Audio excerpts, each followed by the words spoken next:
Most people in Granite Harbor saw just an old man with an old boat. They never noticed the way he greeted the sea like an old friend, or how he raised the same American flag every morning, rain, shine, or storm. To them, Henry Lawson was just another relic, tucked away at the edge of the dock. But beneath that weathered face and silent posture lived a man who had once pulled 12 sailors from a burning hull, who had built his boat with the same hands that once held the line in wartime. So when a millionaire's yacht crushed his hand-built vessel without so much as an apology, the town barely blinked. But the ocean remembered, and by the next morning, so did the Navy. Henry Lawson had spent nearly 4 decades on the Sea Watch, the old wooden boat he built himself. To outsiders, it was nothing more than a relic from a forgotten time, a floating antique. And to Derek Sloan, that's exactly what it was. The 39-year-old software millionaire laughed as the gleaming bow of his luxury yacht, the Silver Meridian, sliced cleanly through Henry's boat, shattering it like driftwood. He didn't slow down, didn't look twice. No warning, no apology, just the sound of laughter echoing above the roar of the engine and the dull, splintering crack of wood giving way to steel. Nobody moved. Nobody spoke. The crowd on shore watched silently as Henry stood at the edge of the dock, a solitary figure of 74 years, weathered and steady, saying nothing. His hands, calloused from decades at sea, didn't reach out. They simply hung at his sides as he watched his home, his memory, his life's work, sink beneath the churning foam. Only the American flag remained visible, torn but stubborn, floating amidst the wreckage. It was the same flag he'd raised every morning at dawn for 38 years, always with care, always with respect. By the following sunrise, Granite Harbor didn't belong to the yachts and cafe crowds anymore. 6 Navy ships arrived without announcement. Their flags hung at half-mast, and when their crews stood at attention and raised their hands in salute, the entire shoreline, once indifferent, fell into reverent silence. But who were they saluting? And why? Henry Lawson had lived by these docks most of his life. Before the harbor filled with paddleboards and brunch menus, before the tourists took selfies at the wharf, before the old cannery became a seafood bistro, Henry had been here, rising before the sun, casting off into the open sea aboard the boat he'd built with his own hands. They called it the Sea Watch. He called it home. The old sailor didn't speak much. Locals knew him only in fragments. He'd served in the Navy, he avoided crowds, and he always raised the flag, no matter the weather. What they didn't know was that he once pulled 12 men from a raging fire below deck on the USS Ranger. He refused the Navy Cross. "Give it to the ones who didn't come home," he told them. On that Wednesday, the day everything changed, Henry had done as he always did. He slipped his mooring lines and eased out toward the harbor mouth, dropped anchor, and poured himself a thermos of black coffee. The sky was warming behind the cranes when the deep rumble started. The Silver Meridian appeared around the breakwater like a polished blade, 70 feet of imported fiberglass, gleaming chrome, and floating decadence. At the helm stood Derek Sloan, shirtless, tanned, surrounded by guests clinking champagne glasses. Henry raised his hand to signal his mooring spot. "Hey, I'm moored here," he called, but his voice disappeared beneath the yacht's roar. Sloan didn't even glance down. The impact wasn't loud, but it was brutal. A splintering, wet fracture. Fiberglass peeled back Henry's wooden hull like skin from fruit. The mast cracked. The stern collapsed. The Sea Watch twisted in on itself. Henry barely had time to leap from the deck, landing hard on the dock with a torn knee and bloodied palms. And then, silence. From the yacht's upper deck, Derek Sloan finally looked over the railing. His brows pinched in irritation as if a waiter had spilled his drink. "It's just a floating antique," he said. "Should have sunk it years ago." Joggers slowed. Tourists raised their phones. A security boat bobbed nearby, unmoving. Not a single hand reached out. No voice called after Henry. He pushed himself up, joints aching, breath ragged. He saw the flag, sodden and frayed, drifting toward the rocks. He limped forward, dropped to one knee, and pulled it gently from the water. Held it to his chest like a comrade fallen in battle. When he turned around, he didn't yell. His eyes didn't blaze with fury. He simply stood there, quiet and still, and looked back at the crowd. A silence hung heavier than any words. Someone coughed. A phone chimed. Another person laughed nervously. A camera shutter clicked. A video went online that morning. Old man, old boat, old news. And across the harbor, the Silver Meridian still floated, its guests untouched, sipping their drinks in the sun. Henry didn't speak. He just folded the dripping flag with practiced care, turned his back to the crowd, and walked away. By noon, the harbor had returned to normal. Lattes clinked on patio tables. Kayak tours skimmed the bay. The Sea Watch was gone, hauled out in pieces and dumped in a forgotten corner of the marina's yard. The nameplate was cracked, the mast snapped clean. It was as if it had never existed, except online. The video had gone viral. One clip showed the moment of impact. Another zoomed in on Henry kneeling with the flag. But the comments weren't kind. They mocked him, called him out of touch. Said if his boat didn't have radar, it deserved to sink. Time to retire, Gramps. No one mentioned that his boat had passed every inspection for 38 years, that it was legally grandfathered under older maritime regulations. None of that mattered. That evening, Henry sat at his kitchen table, a steaming mug beside a small wooden chest. Inside it, his dog tags, faded photos, and the neatly folded flag the Navy had handed him the day he retired. Across the room, Caleb, his grandson, stood watching. "You're going to sue, right?" Caleb asked, arms crossed, anger in his voice. "That man wrecked your boat, and no one even said sorry." Henry didn't answer. "Grandpa, you built that thing. It mattered to you." Henry touched the embroidered stars on the folded flag. "It did," he said softly. "To me." That night he opened his old logbook. 38 years of entries, tide notes, weather, fish hauls. He added one more. First morning without the Sea Watch. No condolences offered, but I can still hear the water calling. Then he closed the book and turned out the light. The porch light still burned faintly behind him as Henry sat alone, wrapped in the stillness of a harbor that no longer had space for the man who once safeguarded its waters. Morning arrived quietly, under a heavy curtain of fog that clung to the town like a memory too thick to forget. Granite Harbor had disappeared into the mist. From his porch, perched on a weathered bluff, Henry stared into that blank gray horizon, his coffee cooling in his hands, untouched.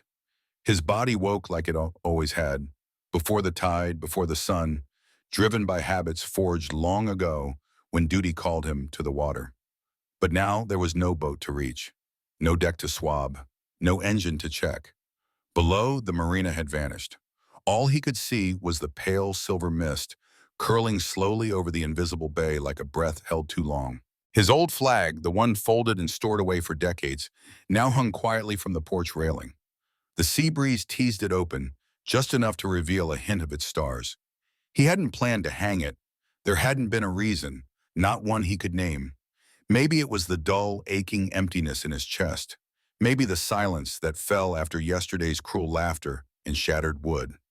Then came the sound, low and deliberate, cutting clean through the stillness. 3 long, thunderous blasts from the harbor's foghorn. Henry rose slowly. His joints protested, his legs shook slightly under his weight. But he knew that sequence, knew it better than the sound of his own name. It wasn't a greeting. It was a signal. Incoming formation, large vessels, no clearance requested. From the Bawinin, shapes emerged, solid, gray, unmistakably naval. One after another, their hulls parted the water like memory rising from the past. Towering decks, clean, white numbers. 6 Navy ships in perfect line, moving without music, without fanfare, without the noise of celebration. Each one flew the American flag at half-mast. Along the town's edge, movement stirred. Lights flipped off inside shops. Kids were gathered from day camps. Tourists turned their phones sideways, unsure if they were witnessing a catastrophe or a ceremony. On his porch, Henry gripped the wooden rail tightly. His knuckles whitened, not from fear, but from knowing. That sound, the absence of it, he'd marched through it. He'd stood still and saluted in it, and now it had returned for him. Down at the bow, the lead ship, a guided missile destroyer, docked with perfect precision. From its deck stepped a tall man in gleaming white dress uniform, Rear Admiral Colton Hayes. In his gloved hands, he held a folded American flag. Not flying, not raised, folded, triangular, final. Henry's chest tightened, but not from surprise. It was recognition. That flag wasn't for mourning. It was for remembrance, for correction, a reckoning that had taken far too long to arrive. He set down his coffee, straightened his spine, and began the slow walk down the hill, one step at a time, toward the moment waiting for him. By the time he reached the dock, it was lined with townspeople, the shopkeepers who'd once ignored him, the waitstaff who'd looked past him, dock hands, tourists, some barefoot, some holding their phones now, without even pressing record. Even the harbor patrol officer stood motionless, hat removed, unsure what to do with his hands. Yet none of them moved. Not out of fear, not even recognition, but because something sacred had entered their midst, and people instinctively made room for it. The crowd parted, wordlessly, as Henry walked through them.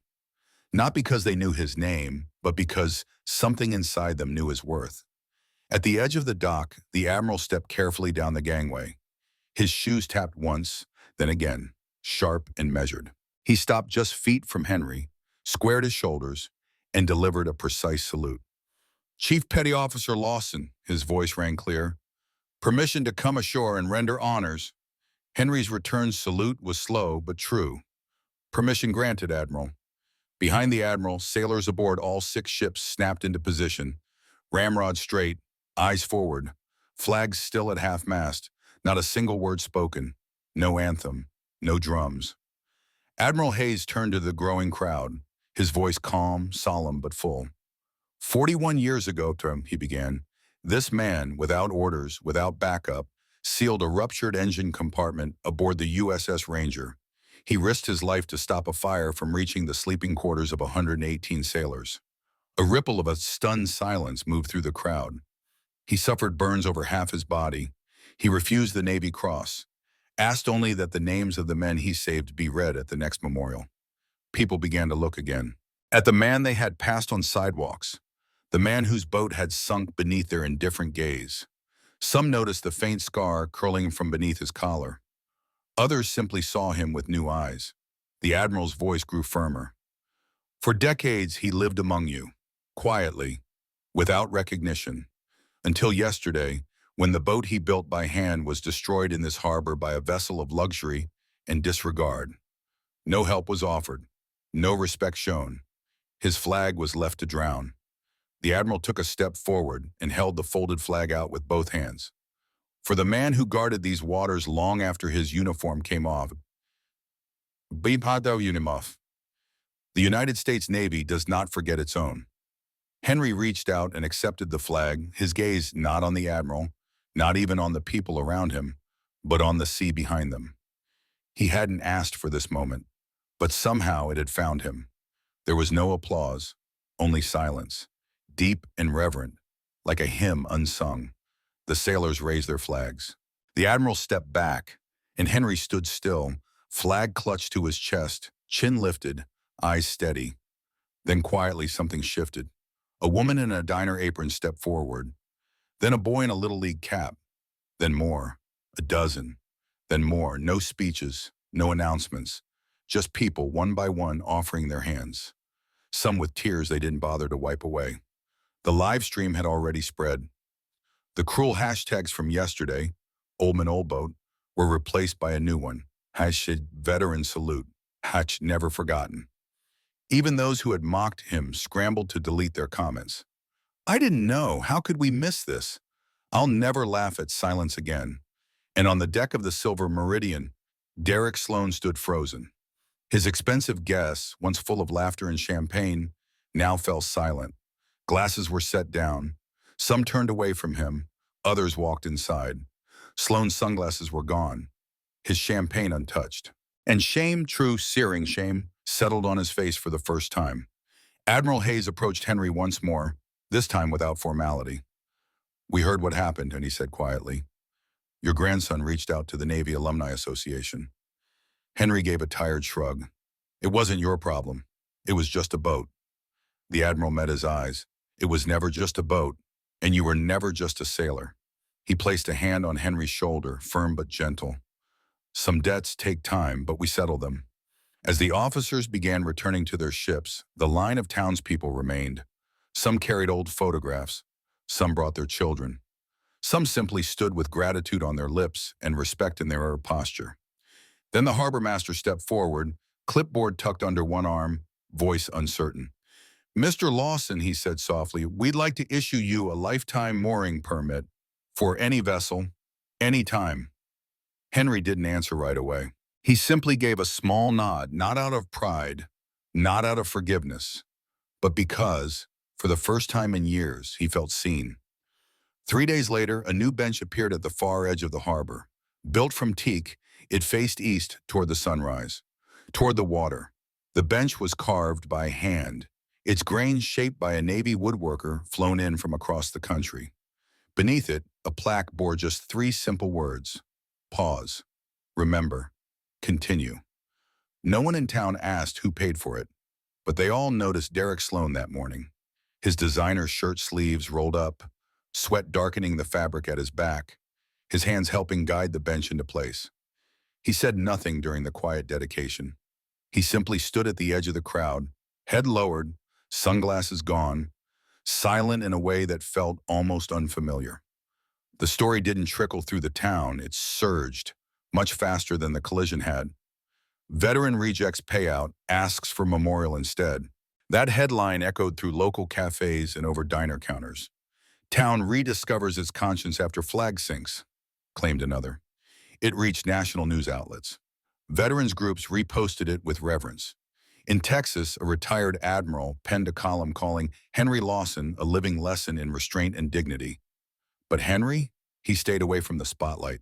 He refused every request for an interview. Didn't touch the donations that trickled in.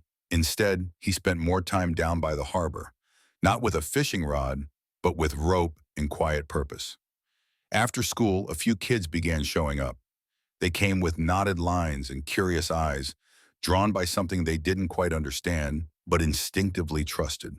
Henry showed them how to tie bowlines, how to coil lines without twisting them, how to feel the wind through the sails before it even reached your face.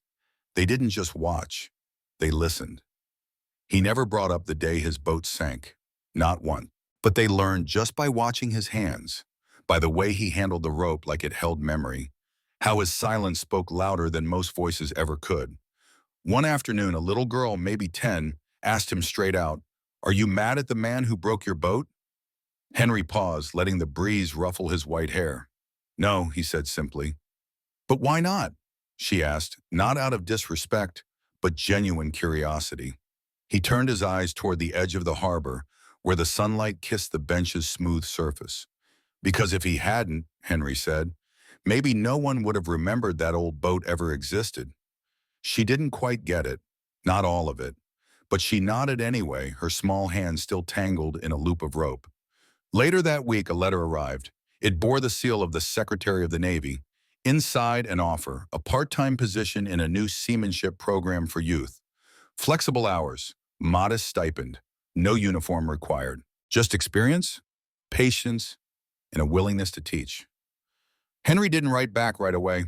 That afternoon, a boy fumbled with a thick coil, tongue between his teeth. When he finally got it right, Henry smiled softly, not saying a word. Some tides don't ask for permission.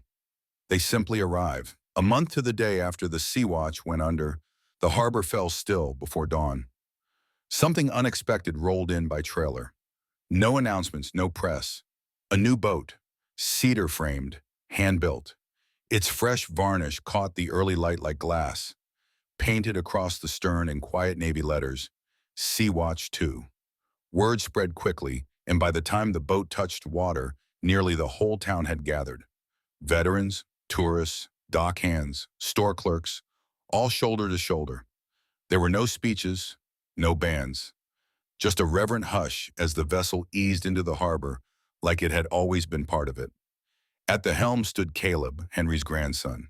His voice cracked with emotion as he turned to his grandfather. "We found your old plans in the shed," he said. "The Veterans Association helped. Boat builders from 3 states volunteered." Henry stepped forward, his gait slow but steady, hands trembling. not from age, but from the weight of the moment.